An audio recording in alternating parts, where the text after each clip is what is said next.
Why, hello everyone. Welcome back to Final Fantasy XVI on PlayFrame, and strap in because today is going to be a busy one. So, you may recall, last episode, I mentioned that we'd kind of reached the point in the game that is kind of the point of no return. It's the last lull where you can do all the optional stuff you want to before continuing the story and going on to the end of the game. All the hunts you want to do, all the side quests you want to do, any grinding or gear crafting, all that stuff. And the game drops quite a few side quests on you at the end in those last few chapters. When we left off at the end of last episode, 22 side quests awaited us. 22 entire side quests, which can often take between 15 and 30 minutes to complete. Meaning that if we were to just straight up do all of them, we would be spending the next, 6 to 8 episodes in the series just doing side quests only. And listen, if the game wants to nuke its own pacing from orbit, that's its business. But not on my time. I refuse. No. So instead, here's what's going to happen. I have done a bunch of them. I have left 8. I've left 8 of the side quests that seemed the most interesting or that involved the most, kind of main characters that seemed more worth doing. The rest of them I have done already, but recorded footage of, and I will now summarize what happens in them so that you aren't missing out on any potentially useful information. Here we go! First quest, Self-Determination. Cole and some of the other Cursebreakers are concerned for their captain, Doris, who has run off to Martha's Rest to conduct an investigation into a slave trader, insisting on going alone. When we catch up with Doris, she informs us that this slaver, a woman from her past, is preparing to smuggle a bunch of captured bearers out of Rosaria to sell in Sanbreque. We put a stop to this, and Doris confronts the woman. You know, I always wondered where you'd vanished to. But casting your lot with this criminal of all people. Better fighting for a cause than killing for coin. I'm sorry, Sid. I should have told you sooner. This woman, my former master, once trained bearer children to be weapons in service of the highest bidder. She raised me like a daughter, and I did terrible things to earn her favor. It wasn't all terrible, surely. We had our fun, too. You were always so eager to learn, and had such clever hands. All my other children took either to the blade or to the books. Always either or.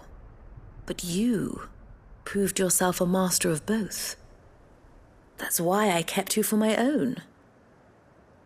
How about it, my little dagger? Care to swear that blade to me again? I never swore my blade to you, nor will I ever. I fight for a higher cause, to liberate the bearers of this world. Farewell, Master. Thank you for making me the weapon I am. Rather than killing her, Doris opts to inform the dame of this woman's black market dealings, ensuring her imprisonment by Sanbrequois authorities once she gets back to her homeland. Next, Blacksmith Blues 4. August informs us that the mines near Blackthorn's hometown of Drevaged have ether flooded, turning all of the nearby wildlife akashic. The town is now living on borrowed time. We go to help reinforce the Cursebreakers protecting the place, and Blackthorn and Zoltan are immediately at each other's throats. If someone's got talent, you should let them practice their craft, not ask them to settle petty feuds and barter for grain. Our master wasted half his life that way. I wasn't about to let that happen to me. So you wasted half of mine instead? Under me and my precious ideals, this place wouldn't have lasted a year. So I left to devote myself to the work and spare you lot the consequences. I may be a selfish prick, but I only did what I felt I had to. What you had to do was your duty! Even if it meant we all starved? Enough. This is no time for bickering. You can finish beating each other up once Drevaged is safe. We and the Cursebreakers take care of the immediate threat, but there's no permanent fix to the nearby flooding. I hate to say it, but the village's days are numbered. That may be, but we're staying just the same. With ether floods springing up all over, it's no less safe than anywhere, and more importantly, it's our home.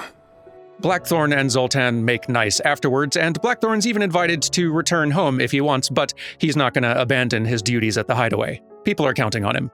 Zoltan does give us another badge for our flare vest, though, as well as designs for a legendary sword, Ragnarok.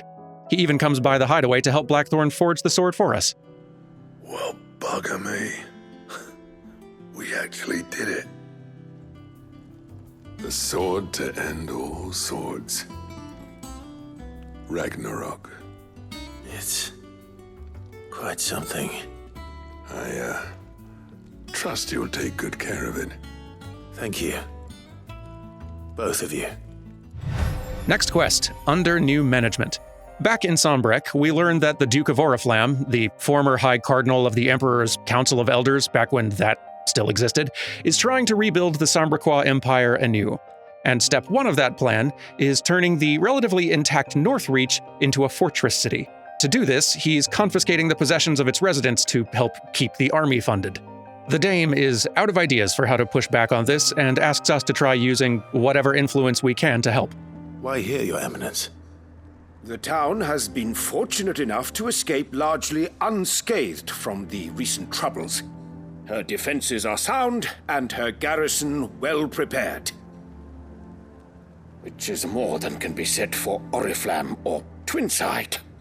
The Empire wants for a capital, and I believe Northreach to be the perfect place, with Caer Norvent as her citadel.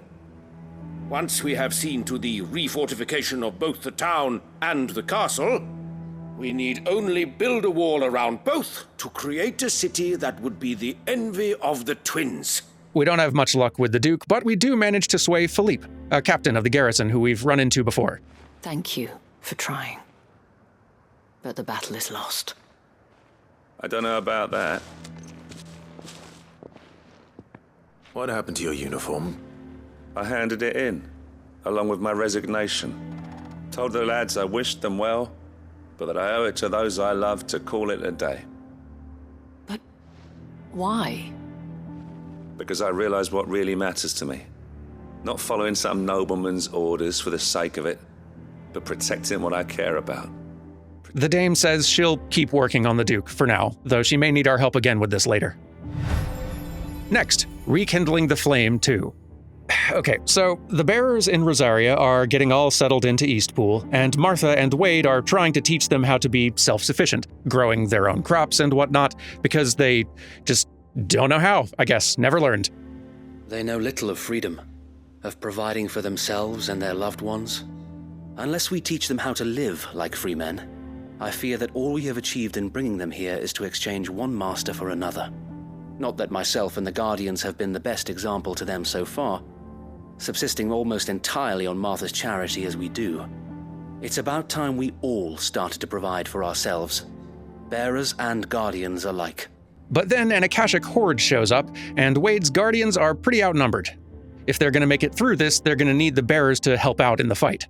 Even though none of these bearers have any combat experience, and come to think of it, they didn't ask anyone in Dravaged to rally to the defense of their town, but whatever. So they scold the bearers into fighting for their new home. Are you going to accept fate like good little Bran did and die, having never stood up for yourselves?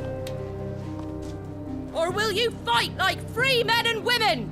Clive kills everything, as usual, and then after the battle, the bearers thank Wade and basically apologize for not acting like the free men they are, and our gang congratulates themselves on helping the bearers learn to stop being slaves. Doing this quest made me feel kind of gross, actually. I hate this quest. Moving on. Next up, lines in the sand. So Lubor is running for mayor in Dalamil and asks for our help dealing with some increasingly organized local bandits outside town. As we are dealing with that, though, Lubor has a bit of a political faux pas. Something's happened. We need you back in Dalamil. What is it? The whole town's in uproar. They're saying that Lubor is a bearer. What? Lubor, in an effort to protect some local kids, was spotted casting magic without a crystal in hand. And the town turns on him immediately. Look at him talking to his betters like it's nothing. All lies, I'll wager. Just like the ones he fed us all these years. He pretended to be one of us when he was laughing behind our backs all the while. I'm sorry, my lord, but he lied to us. He lied to you. He cannot be trusted. We try to get the townfolk to chill, but alas, bigots. Lubor starts making plans to leave town, and really, who can blame him? Next, trading places too. We check back in with Theo and Eloise and their plan to buy some bearers freedom. Unfortunately, it looks like they've been outbid by the Silver Peak Consortium, that mercantile organization that's been trying to recruit Eloise. We accompany Eloise as she tries to convince the consortium to sell the bearers to her. Theo, meanwhile, goes to Cashlock to prepare accommodations for them. Alas, Eloise's offer is declined. The consortium already has a buyer in some far-off continent across the sea, where they do apparently treat their slaves a little nicer for what little that's worth. But then, some more bad news. We learn that Akashic beasts are now swarming Cashlock. Clive hurries over to obliterate everything within a 2-mile radius, but unfortunately... Theodore, you had me worried for...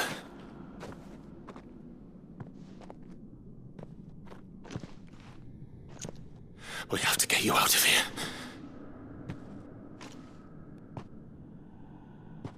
I think it might be a little too late for that. Theo has been exposed to the ether too long, and takes his own life before it has a chance to turn him into a danger to others. Eloise is devastated, but resolves to continue their work of freeing bearers and transporting them to safety. Also, it feels kind of unnecessary to mention it given how stellar this game's entire voice cast is, but Laura Aikman is great. But I have never regretted the decision I made. Being with my brother meant more to me than tradition or reputation. I only had to look at him to remind myself of that night and the choice I made and the fact that I would make the same choice again in a heartbeat. Next quest, Duty Undying. Clive goes to introduce himself to Cyril of the Undying. The Undying are that secret order of cloaked weirdos dedicated to Joshua, or whoever happens to be the Phoenix at the time, I guess. And Clive asks if they've learned anything useful about Ultima. They have not. But, good news, they have been sacrificing themselves in droves trying to survey the world's fallen ruins in hopes that they might learn something useful about Ultima. We are charged with uncovering Ultima's origins. A duty of the highest import, as I'm sure you will agree. And you think your dead brothers would agree with you too? I know they would. They gave their lives for the cause, an honor to which all Undying aspire. Clive asks that the Undying please stop treating self-sacrifice as Plan A for literally every obstacle they encounter, and Cyril says, absolutely not, but thanks for stopping by. Next, a litany of errors. A cursebreaker named Herman requests to be deployed to Ash. When Clive asks why, Herman explains. I need to retrieve something. Something important. I was raised in an orphanage. The Badbach Conservatory. Or rather, I was held captive there. It was not a place of nurture. It existed solely to turn bearer children into mindless weapons. We were tortured until we feared no pain. Tormented until our hearts turned to stone. Herman wants to retrieve the records and registry from this conservatory, that the names of these countless dead children might be remembered. But Ash is kind of a death trap right now, so Clive goes instead. Clive finds the place ether-flooded and abandoned, but the records within suggest that Herman was not exaggerating the evils that transpired here. Herman feels no small amount of survivor's guilt, but resolves to write a book detailing the horrors of Badbach so that the world can know what happened there. The realm will hear of Badbach. And I pray that the tale of my fallen friends will spare future generations the horror we endured. Thank you for helping keep their memory alive. Next, trial and error. Nazaire of the Cursebreakers wants Clive's help evaluating a new volunteer, as the young man wants to be a scout, which, even for the Cursebreakers, is an especially dangerous job. Our ranks are filled with men and women capable of breaking chains and putting slavers to the sword. But scouting? We're few with the nose for that, which is why we still rely so heavily on Gav. And since he accompanies you on so many of your missions, I thought you might be better placed to recognize the traits in him that we should look for in those who'd fill his boots. Sounds reasonable. So we go and oversee their trial. The candidate, Ember, really wants to be a scout to be just like the scout who saved and freed him. Gav, it was him who found me and freed me. No magic, no support, just one man and his nose. Came and sniffed me out. It taught me what one man can do if he puts his mind to it. And I've been training ever since, so that one day I can be someone's saviour, just like Gav was mine. Unfortunately, Ember does freeze up when he encounters a monster, and Clive has to step in to save him. But then Ember manages to achieve the actual trial objective while Clive has the monster distracted. The player gets to choose whether Ember passes or not, and I say sure. Ember lost his nerve in the face of a beast of prey, but he didn't lose heart. He pressed on, and he achieved his aim.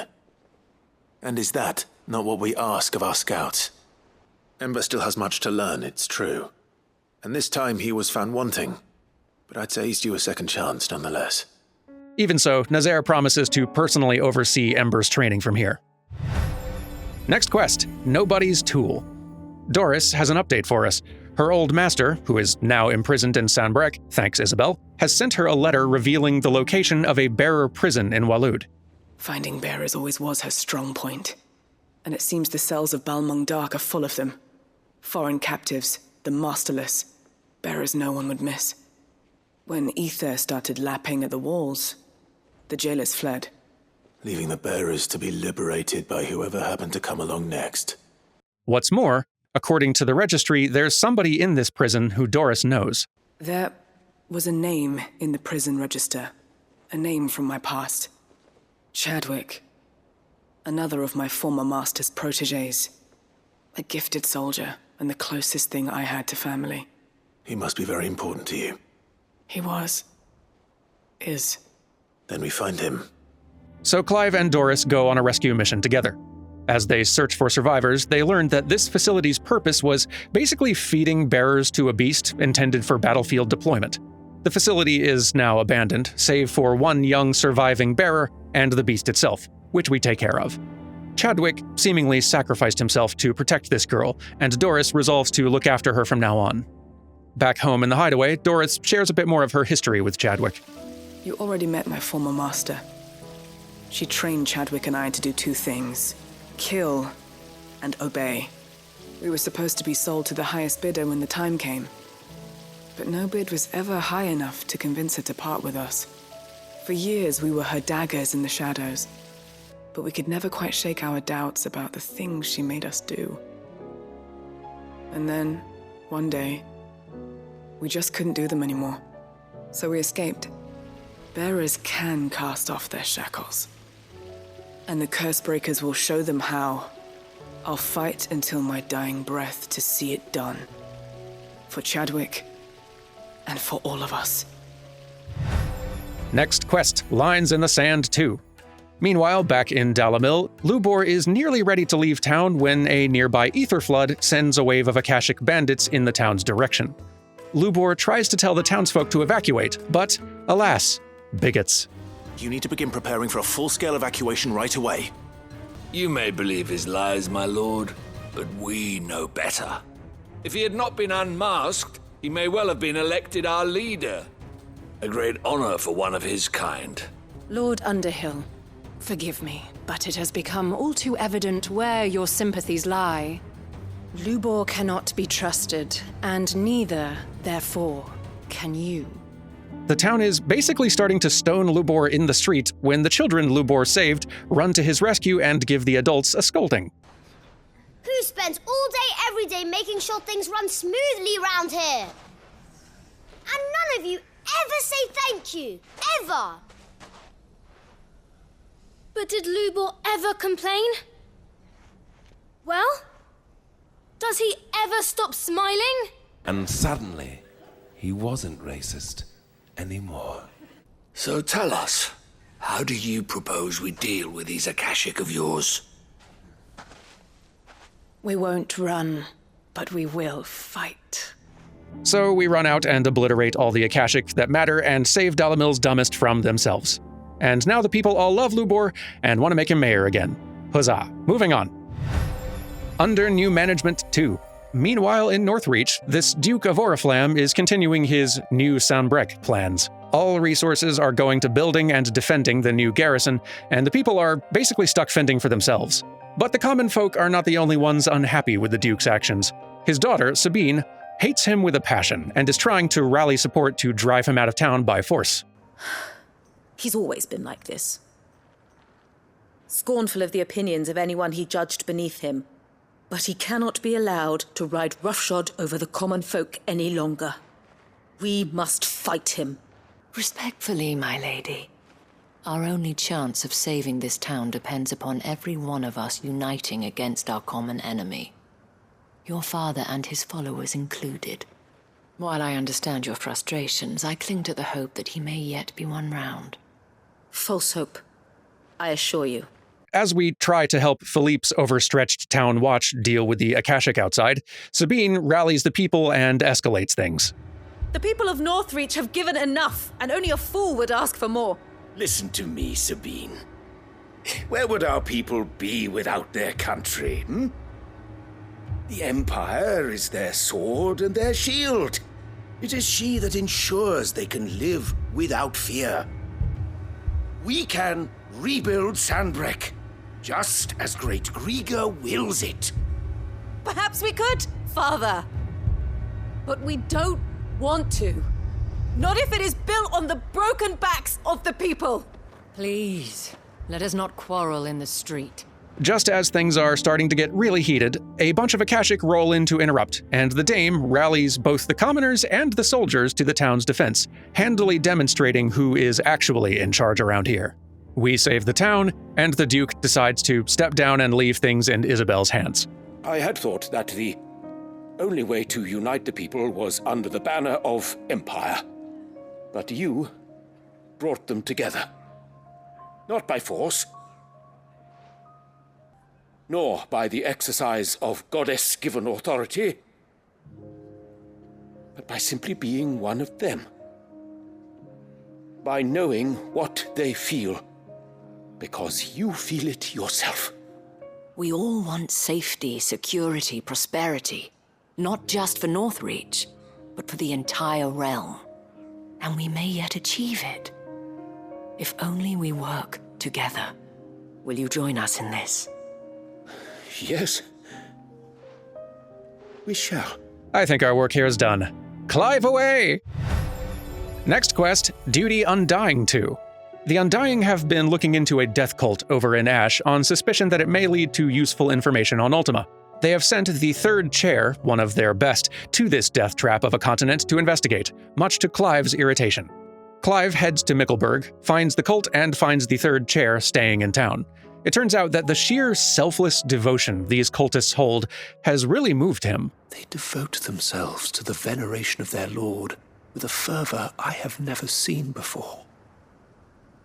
Praying night and day that they might be rid of their wicked wills and reborn in their Saviour's light. Not that they might be granted respite from their worldly woes, but so that they might continue to serve him. Serve him with all of their beings. I, too, swore to devote my life to the service of my Lord and Master, but this... 'tis different. It is more. And so I would see it through to the end. See these people safe, that they might achieve their dream. You do understand what their dream is, don't you? I do, my lord. They would cast aside their wills and become Akashic. I know that it may be hard to believe, but to these people, that is the very essence of salvation. When a bunch of Fallen storm the town and interrupt this conversation, the third chair sacrifices himself to protect the cultists, that they might still be able to achieve the salvation they've sought. I had to save them, that they might have a chance to find true salvation. To serve was everything to me, and I would not deny them that fulfillment, even if they must become Akashic in order to achieve it. Look My lord, they are saved.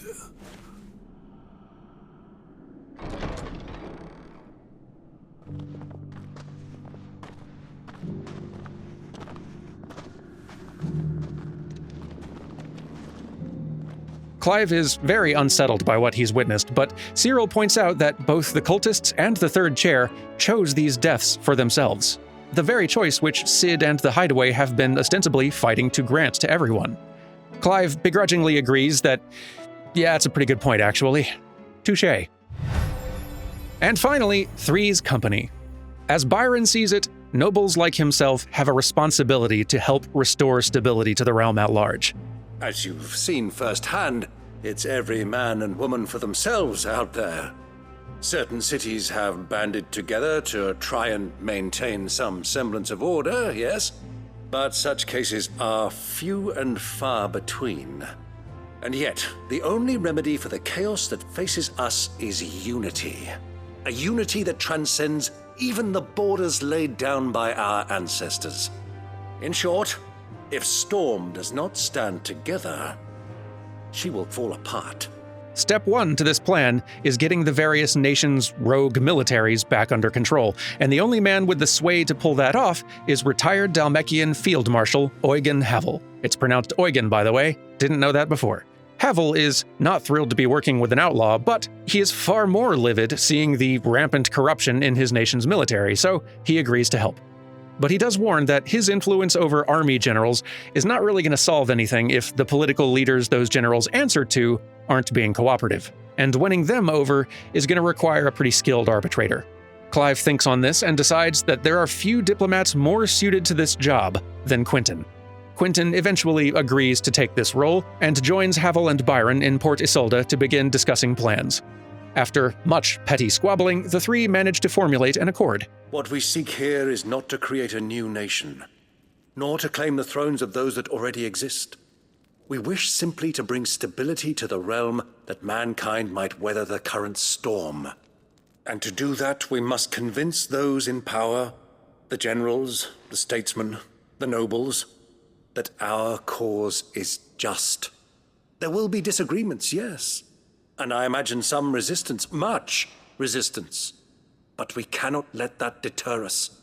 If we show them the path, show them that we walk it ourselves, then I am confident they will follow. The fate of the world lies in my nephew's hands, but the well-being of her people lies in ours. And we must not squander the chance that Clive has given us. Now, with that settled, let's move on to the signing of the accord. For what great moment in history hasn't been accompanied by a little ceremony?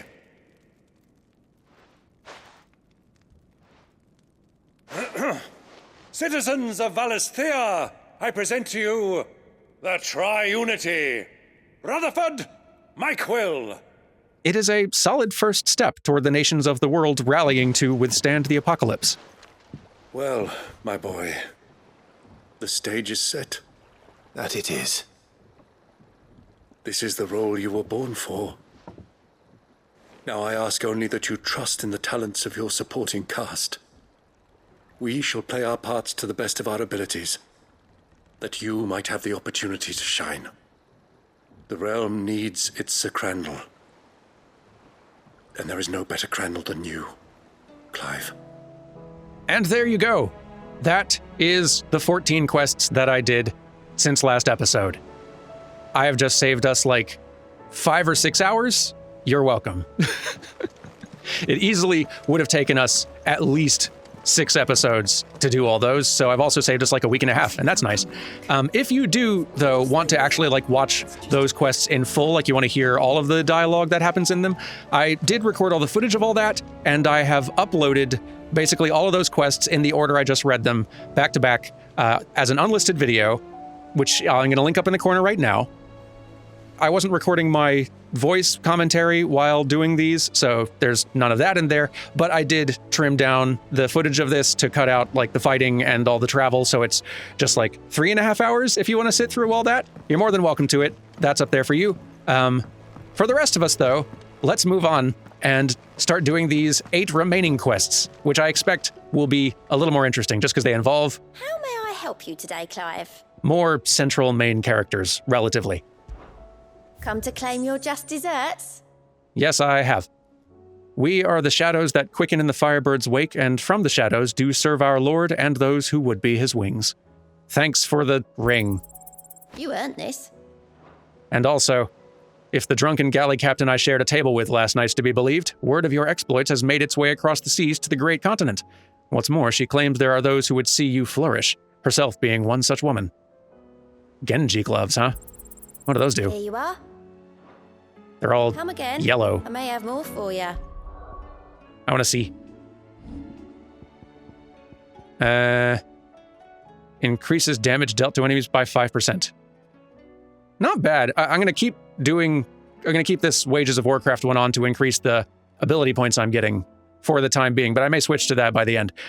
On that note, speaking of ability points, during the time I was doing all these side quests and a bunch of hunts and a bunch of other stuff, I've learned a lot, watched a couple of videos from people who are better at fighting in this game, and started refining kind of my build a little bit more. I learned how to use Odin more effectively, for one thing.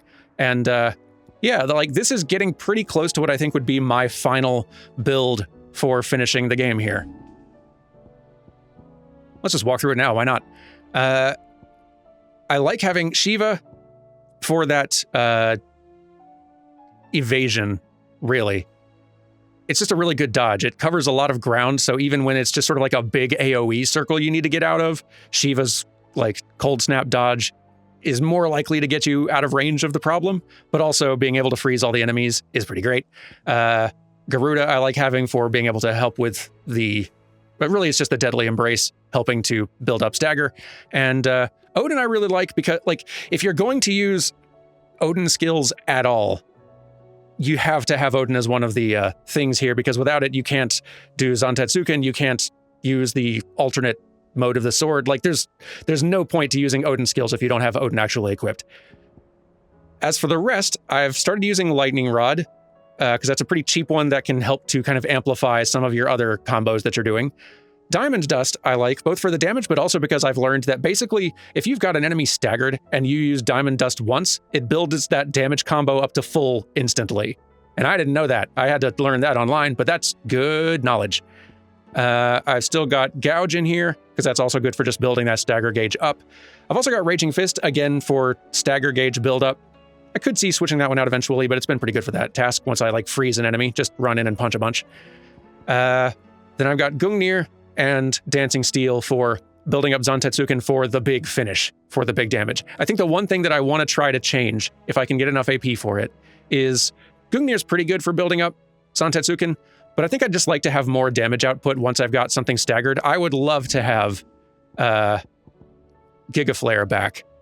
It is unfortunately real expensive. I don't know if I'm going to have 6,000 AP before the end of the game, but if I do, I'm mastering that so I can slot it into that slot and have some just real mean damage on anything I stagger. That chews through bosses. And honestly, Zantetsuken is like basically a fight ender when you're just fighting groups of smaller enemies. Just instant win button. So this loadout's treating me pretty nice. Also, we've got the best weapon, which you mostly craft from just doing a bunch of hunts of big monsters and enemies, and the best, I think just the best gear, the best equipment you can have. I've been busy. But let's start doing some quests. I don't know if we're going to do all of them today, because it is still 8 of them, and they can take as long as a half hour, so it might bleed into tomorrow, but my hope is, thanks to all of this extra work that I and Carrie have done, we might be able to churn through these side quests and get back to the main story in a couple episodes. Boy, that'd be nice. Thanks again to Carrie, by the way, for all the editing on that montage there as I rattled off all the side quest stuff. It took me a while recording all those and writing down notes for summarizing them and getting all the side quest footage pulled together, but the editing of that montage there is all her, so thanks to her for the extra work helping us speed through this slower part of the game a little faster. What's this? Today, Clive visited the infirmary to have me dress a laceration on his left forearm. I cleaned and stitched the wound and instructed him to rest the arm so that it could heal, but not an hour later he was leaving on another mission. This must be the 100th time he's disobeyed my instructions. The next time he comes to me for treatment, I'm tying him to the bed. That checks out. I believe it. Yote, what's up? My Lord Marquis. Here's the quest. Although, I'm curious to know, what do you think about Origin? My lord. Oh, darn it, I have to read these. I just did so much reading, Yote. You are resolved to go, then? I am. Oh. Is this the first time Clive has responded to someone in one of these little blurbs? I am, and so is Joshua. I know you fear for him, but I'll do everything in my power to keep him safe. I do not doubt it. You are, as you have always been, his first shield. I was only ever his temporary protector. Now his grace has bade me protect the hideaway instead, and that is what I shall do. Thank you, Yote. May you return safely. To us, my lord, both of you. Okay, you guys talk for a bit. Yote, is anything the matter? You seem troubled. Perhaps I might be able to help. My lord. Yes. Perhaps you might. It's your brother. His condition continues to worsen, though he does his best to hide it. The lesion on his chest pains him more with each passing day. I had feared as much. There are certain elixirs which can ease the suffering of those afflicted by the curse, but his grace's case is severe. The drafts I have been able to prepare for him thus far have ceased to have any real effect. So I consulted with Tarja and certain of my comrades among the Undying about the possibility of finding something stronger. And thankfully, a recipe was found. The only problem being that the critical ingredient is exceptionally hard to come by. Isn't it always? And our supplies are almost exhausted. Unless we can secure more soon, your brother's anguish will likely become unbearable. My lord, I know that I have no right to make demands of you. But would you help? For Joshua's sake. Oh, certainly. For Joshua, anything. Thank you, my lord. So, what is this critical ingredient? A rare herb by the name of stonerwort. It grows only where the ether is densest. The vigor it stores in its stems helps to counteract the curse. We discovered a patch near the aqueduct in Rosaria. But alas, yet more ether has erupted from the earth there recently, leaving the whole area flooded. The search continues for a new source. One that we might reach without being turned. So it's only that you can't reach it. The stonerwort itself is unharmed by the flood. Well, yes, but... Then I shall go in your stead. But, my lord... You've yet to find another source, correct? So for now, the aqueduct is our best hope. Besides, I'm a dominant. The ether can't hurt me. Well, if you're sure, my lord. Stonerwort is easily identified by its blood-red blooms. Search around the aqueduct, and you're sure to find some soon enough. I shall remain here and prepare the other ingredients. Phenomenal. Clive away! Alright, Joshua, where's this stuff of yours hiding? Here's the aqueduct. Now to find our stonewort. Yote mentioned blood-red petals. One side, goblins. That's my luck.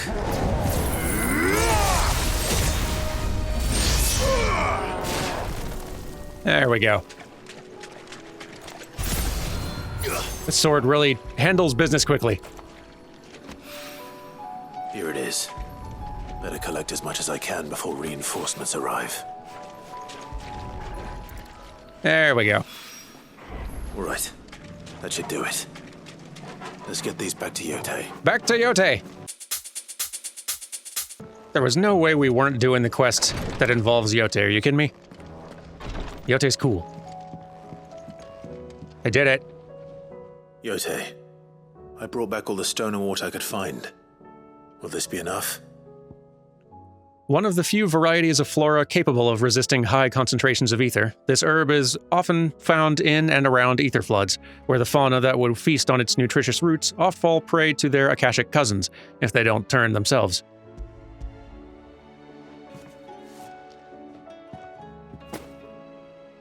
Yes, my lord. Thank you. I'm sure it will serve us until we can find another source. I'm very glad to hear it. You and His Grace are very much alike, you know. You think only of how you might help others, and never of the danger to yourselves. No more than you have minding my brother.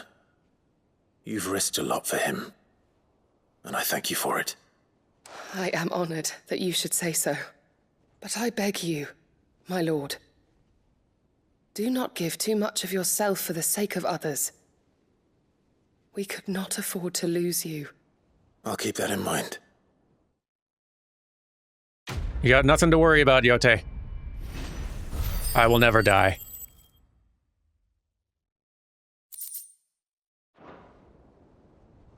Ah, there's one.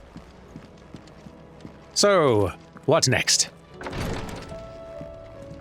Oh, I know. Let's go ahead and check our mail. I've probably received a lot of mail, actually, now that I think about it. While the going was slow, and not without the occasional run-in with some straggling orc, I saw Edda back safe to the Shadow Coast, where Mid was waiting kindly with the Enterprise. On the voyage home, I like to think the poor lass opened up a little, telling us about her life and the life she wants for her baby. But I suppose it's up to us now to make certain the little one gets it. From Gav. Right you are, and thanks for the good work. Might as well go and just read the rest of these, right? What happened in Eastpool with the Bearers and the Guardians has been a long time coming, and I'm proud that it could finally happen here in Rosaria. The Duchy of old may be no more, but Archduke Elwin's dream still burns in the hearts of many, and it's through victories such as these that that fire will spread. This is only the beginning, Clive, but a fine beginning it is. From Martha. If you say so. It's hard to believe Theo's gone. Every morning I wake, I expect him to be there in the stables, watering the birds or readying the packs. Yet he's not, and it's everything I can do not to fall to my knees and weep. Still, I know I have to move on, but that doesn't mean I have to forget. My brother and I built all we have here together, so as long as I still have the caravans, he will ever be with me, and I shall honor him in death by carrying on what he strove for in life. That is what I choose. Eloise. Bringing together 3 men from differing backgrounds was not to be without some difficulty. However, come together we did, for a better Valisthea. The Triunity was but a first step. A longer, more bitter journey awaits us all, one that will almost certainly end in hardship. Yet what matters most is not the destination, but what we can learn from one another while on the road there. You've paved that road for us with your courage, Clive. Now we must have the courage to walk it. Your loving uncle, Byron. Such kind words from everyone. I'm not so foolish to believe that a single shaming at the hands of the town urchins can dispel a lifetime of hatred built up in one's heart, just as a pot cannot be made clean by reminding it of its grime. It takes effort, persistence, and, more often than not, a stiff brush and a bucket of lye. But more than that, it takes time. Fortunately, your courage and leadership has granted us just that. We must now decide whether to embrace or to waste it. A wise man once said that the night is always darkest before dawn. It is a good thing, then, that I count one who burns so bright amongst my friends. Lubor.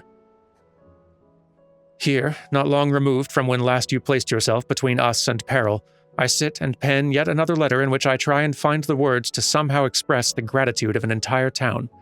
Still, something feels different about our latest triumph. Where, in the past, we leaned ever so heavily upon your good graces, this time we found strength elsewhere, in ourselves. Our hardship has shown us that which should have been apparent all along. We're not as different as we want to believe. Does a peasant love his homeland any less than a noble? Does a bearer love his family any less than another man does his own? It is this love that has united us and given us strength. Should every thrall, Akashic bandit and brigand in the realm come charging at our gates, we will not fret, we will not falter, we will fight, and we will win. Isabel. My Lord Marquess, I write to thank you for the kind consideration you've shown for those whose names are written within the pages of the Book of Martyrs. I know that it would move them deeply to know that the first shield of the Phoenix laments their passing.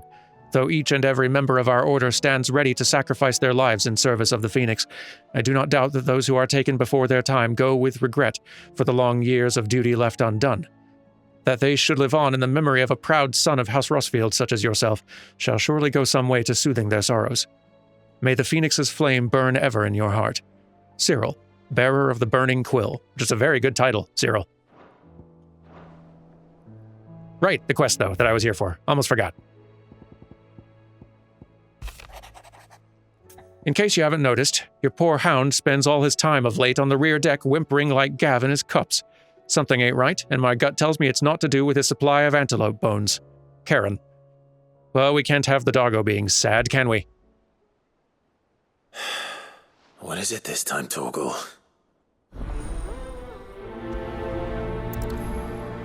What you need, dog? I'll see it handled. You will. Lady Karen has seen our... Torgal. What you looking at, boy?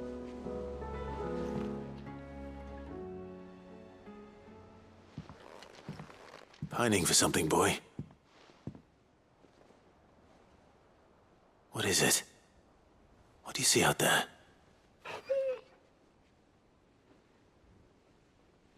I never did ask where you got that anklet of yours. From Sid, that's why. On the day he brought him home. That long ago? And you're only thinking to ask this now?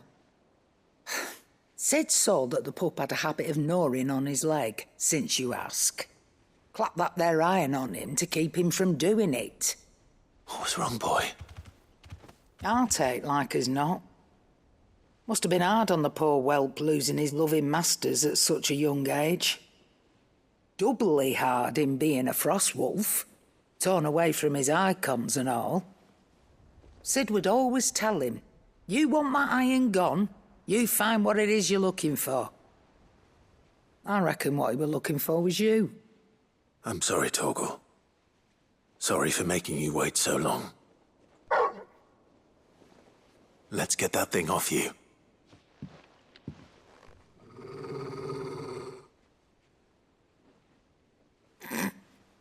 Doesn't sound like he wants it off. Indeed. You miss Sid as much as the rest of us, don't you?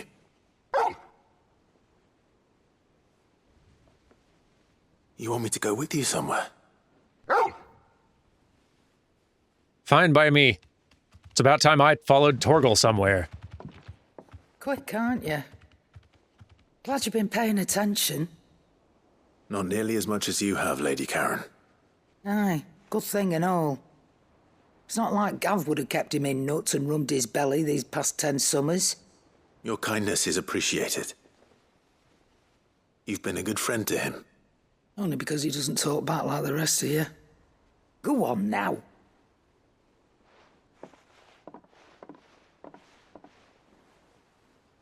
Where to then, Torgal? Lead on, dog. See, these are the quests I decided that we should just go ahead and do all on camera. Just the ones that involved characters who are kind of more directly important, just to get some more, like, time with them before heading out and doing final things. We gotta do that dog quest. Come on. All right, Torgal. Where are you taking me? I'm going to need a little bit more than that, boy. Point on the map, Torgal. Do you have a better hint for me? Unless... you've already given me one. Back on the rear deck, you were looking west, toward Rosaria.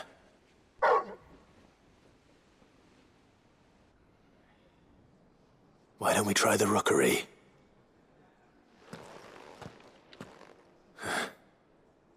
I haven't been to the island in almost 20 years. To Port Isolde, then. Fingers crossed the old mooring is still there. Works for me. Where is that? Ah, way out there. Okay. We go! Oh, we're gonna go on a boat ride, Torgal. I mean, we do that all the time, but like a Small boat ride. Hop in, boy.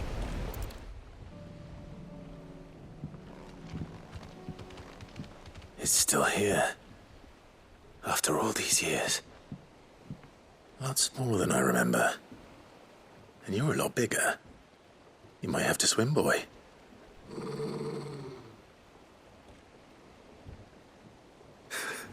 I wasn't being serious.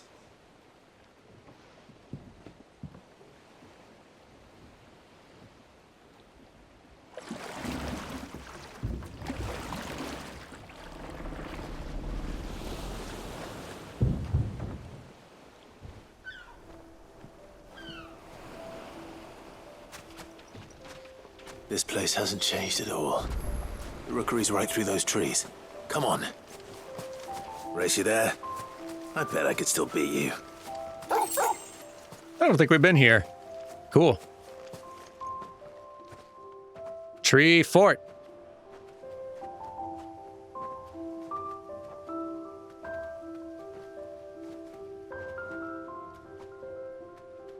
Here we are.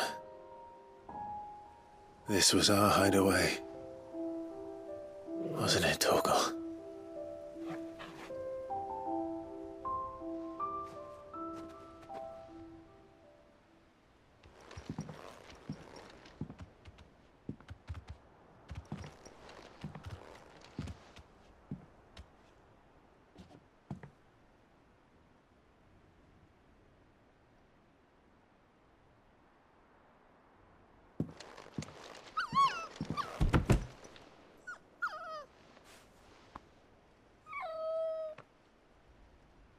Coming here helped me to forget who I was.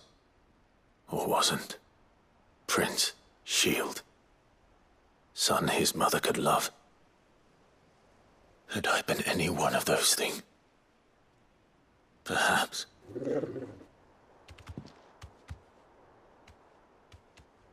What is it, boy?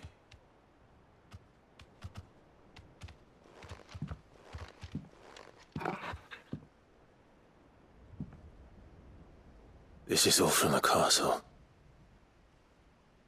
And Phoenix Gate. Did you bring these here?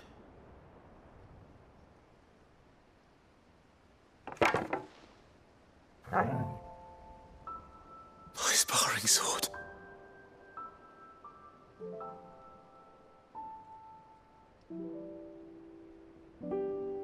Well. You never stopped looking for me, did you, boy?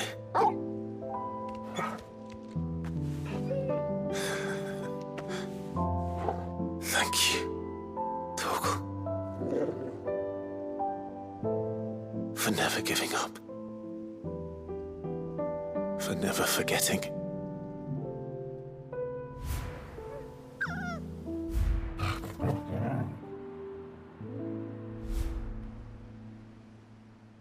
It's easy to forget how tiny you used to be, dog. Let's take this with us, shall we? So I don't forget either.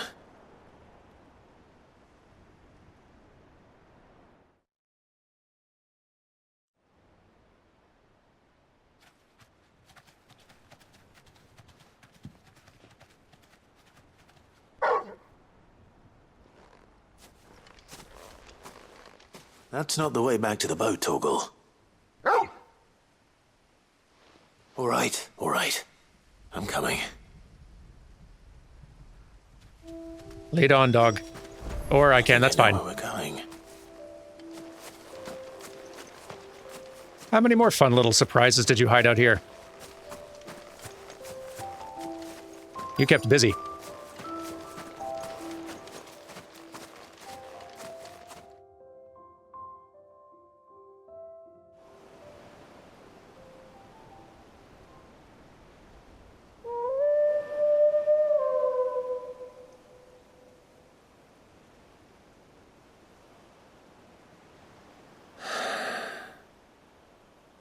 People always talk about the importance of putting the past behind you. But without it, we wouldn't be who we are today. And we certainly couldn't steer our way to a better tomorrow. Come on, Torgal. Let's go home. What a very good dog. All right, let's head on back. What a good dog. Oh, and a new missive. Torgal, if you've managed to write us a letter, I'll be very impressed. Ah, you got Karen to write it for you. Fair enough. The two of you have been together for what probably feels like a lifetime now, but there's still a lot you have to learn about that hound of yours. He'd step in front of a bloody raging behemoth if it meant protecting you, but that don't mean you should take it for granted. At the end of the day, he's a hound, and sometimes he just wants someone to pat his head and rub his belly and give him a handful of Kupo nuts. You'd do good to remember that. Karen. I didn't know Kupo nuts were a thing in this one. Or that dogs ate them. But noted for the future, I suppose. Let's do this one next. Reluctant as I am to add to your burdens, I would ask your aid in a personal matter, albeit one that may be beneficial to your cause. There exist ancient texts deemed so injurious to modern thought that mere possession's deemed a crime, and it was a chance encounter with one such tome, from a distance, that sparked within me the scholastic curiosity which burns to this very day. I wish to enlist your aid in reclaiming that text. Should you require further incentive, know that I am willing to offer compensation for services rendered. Vivian. All right. Something tells me this is no mere adventure story. I'll help. Vivian. What can I do for you this fine day? Vivian, I read your note, and I'd be happy to help you find the book you're looking for. Thank you, Clive. But tracking it down will not be easy. Are you sure? Please. You have always granted me your wisdom and insight whenever I asked. It's only right that I return the favor. Or at least attempt to. You are too kind. Alas, what I ask of you is rather more trying than delivering the odd lecture. I spoke with Hippocrates to see if he had any inkling as to where another copy might be found, but perhaps it is best that you hear the details from him. If you say so. Forgive me, Clive, for asking this of you. But this book, it set me on the path to becoming who I am today. Its importance cannot be overstated. Say no more. Clive's on the job. I shall inquire of Mr. Books. Mr. Books? I need your expertise on a literary matter. Ah, Clive, my boy. What a pleasure it is to see you. Hippocrates. There's something I need to ask you. I've been charged with locating a book called From a Distance. Then you seek a rare gem indeed. One whose name I had not thought to hear from your lips. You've been talking to Vivian. Right as always. But she didn't seem keen to tell me very much. I take it she didn't like what you had to say. And yet I gather it did naught to dissuade her.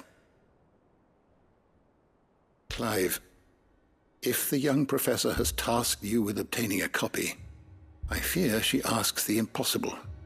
The executors would not allow it. The what now? The executors. Coveters of Secrets. A clandestine organization committed to the collection and intenebration of forbidden texts and technologies.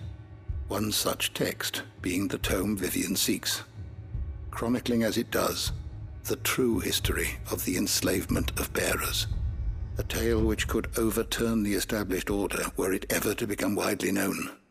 Or, so rumor has it. I've never actually read the thing, or even set eyes on it for that matter. How is it that I haven't heard of this organization? Why, secrecy is the executor's watchword. They lurk in the shadows, emerging only to seize that which must be seized, be it books, inventions, or people, before disappearing again, leaving nary a trace. Which would explain why Vivian's copy was snatched from her grasp not long after she found it. By the hand of the executors, yes. But what drives them? Self-interest or ideology? Fine question. Sadly, all that is known of the executors can be recounted in a single breath. You may just as soon ask me of their origins, numbers, or the identities of their leaders. Any answer I give would be pure speculation. Then my hunt was doomed from the first. What was Vivian expecting? That I'd pluck it from thin air? Not from thin air, no. From ash. Rumors of the executors are rife among the scholars of Storm, but rather less so across the strait. I have a friend. Well, I had a friend in the village of Garnick, a collector of rare tomes, upon which subject we would oft correspond. Alas, I have heard naught from him since the skies fell dark. And no doubt he too has turned. But though he did not mention it by name, it is possible that a surviving copy of From a Distance yet rests upon one of his many shelves, quietly awaiting discovery. If you were, by some chance, able to save even a single book from the poor man's library, I know his soul would rest easier. Very well. When I next find myself in Waloed, I'll be sure to pay Garnick a visit. And that time is now, turns out, to Waloed. I spy a village of sorts. I don't think I've been here. The entire village looks abandoned. Now, which house would a bookworm live in? Hello. I'm here to check out a book. Hello?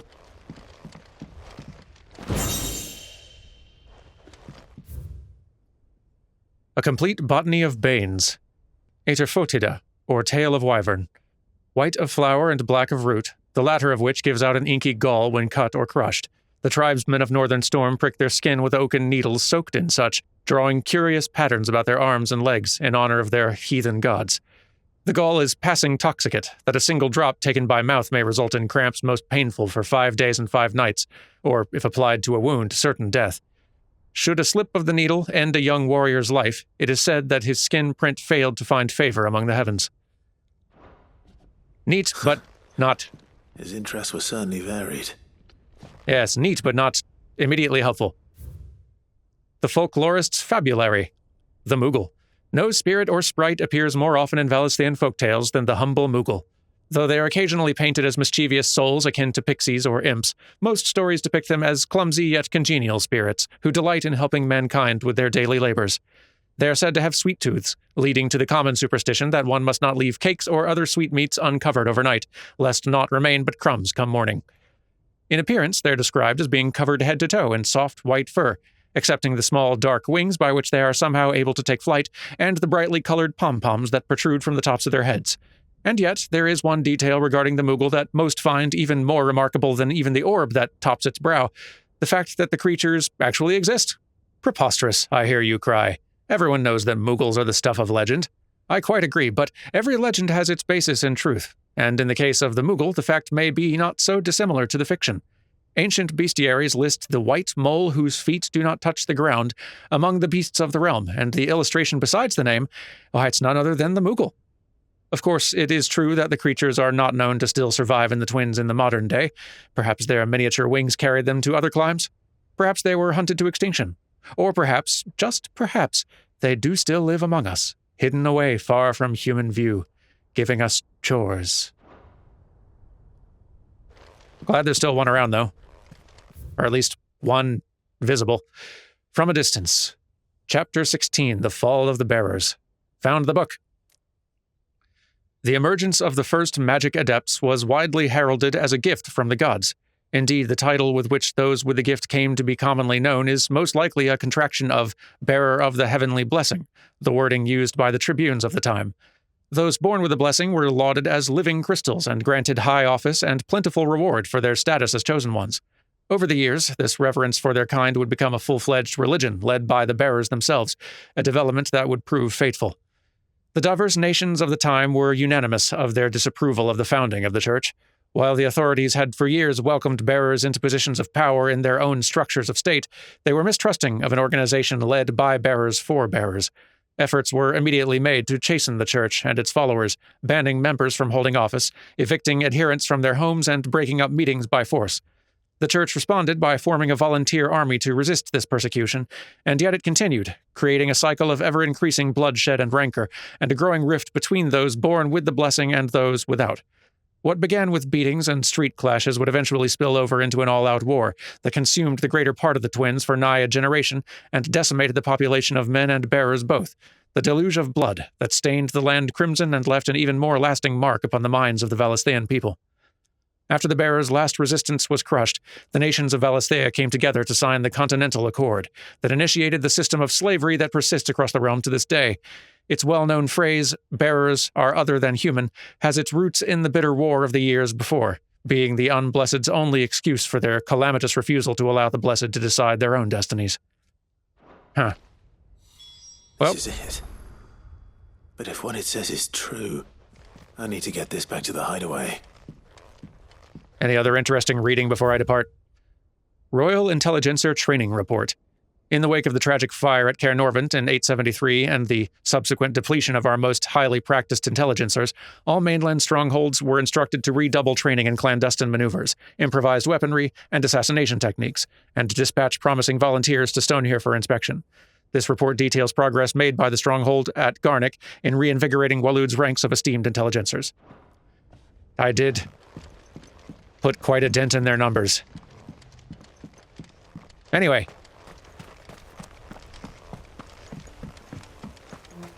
Let's start heading back. Wait.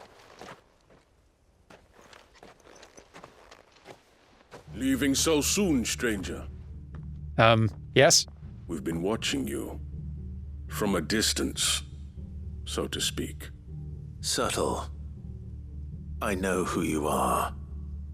Then we need not waste time on introductions. Hand me the book. Leave it in our care and return to your life. Your care? Do you mean to burn it or bury it? That is not my decision to make. But by one means or another, its contents shall be removed from the common record. Then I'll have to politely refuse. I won't let you erase our history. Then we find ourselves at an impasse. Very well. The book can just as easily be pried from your dead hand.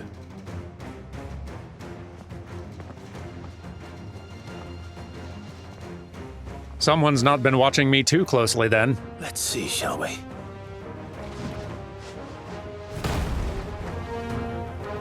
Well, let us deliver an education.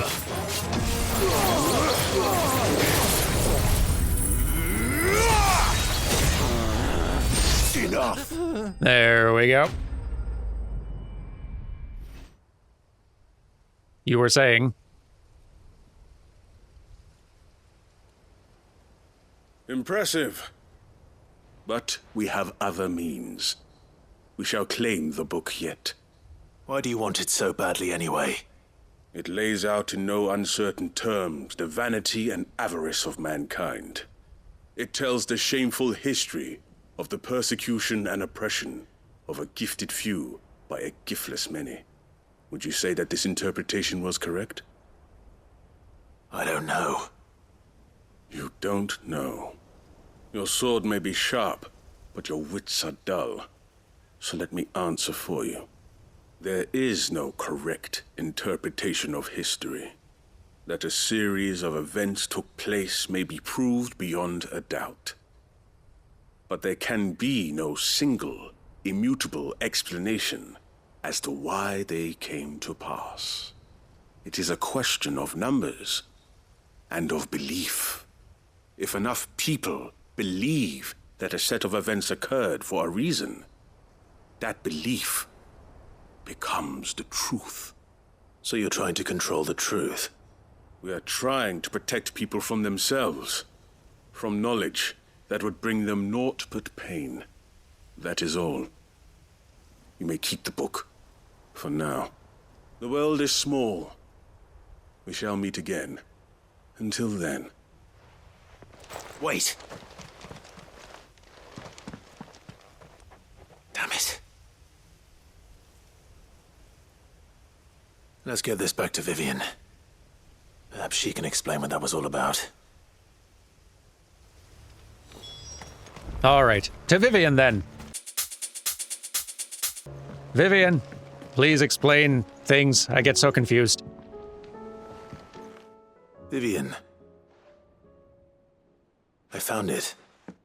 The book you lost. No mention is made as to the name of the author. Whether that is because the title page has been lost to time, or because the tome was published anonymously, it's impossible to say.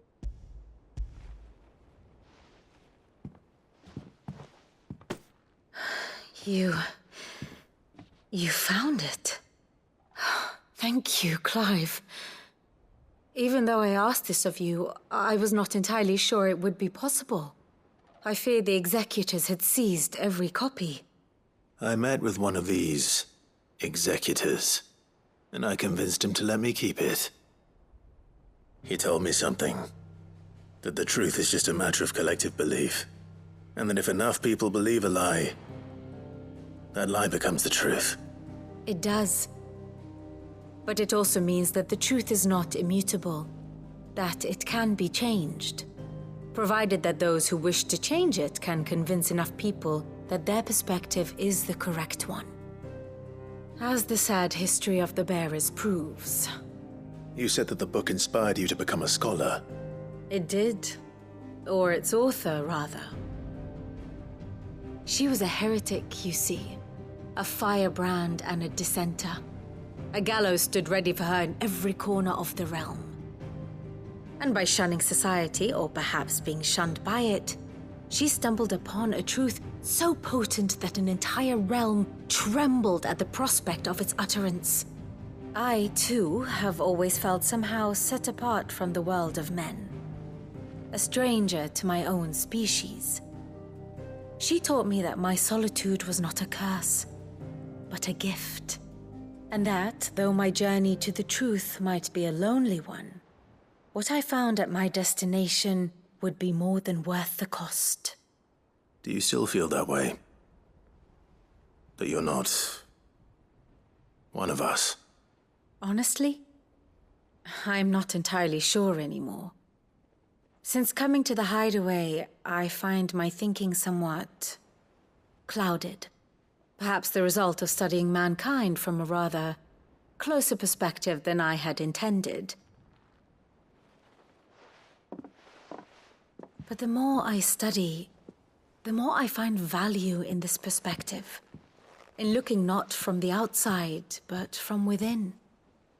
So if you'll permit me, I'd like to continue my work here.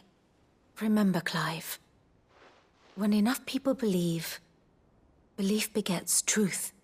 Give the men and women of this benighted world the gift of truth. Make them believe in you, as I do. I'll try, Vivian. I'll try.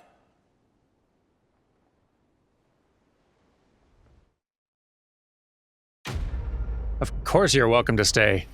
You're the only person here who can read maps. Well, we've still got about 5 side quests left to do by my count. But I think that we shall go ahead and get to them next time, because otherwise this is probably just going to be a very long... I wanted to see if I could get them all done in one episode, but that seems maybe a little overambitious. So we'll do it in 2. That's a fine compromise. Anyway, thank you all for watching, and I'll see you next time for some more. Goodbye!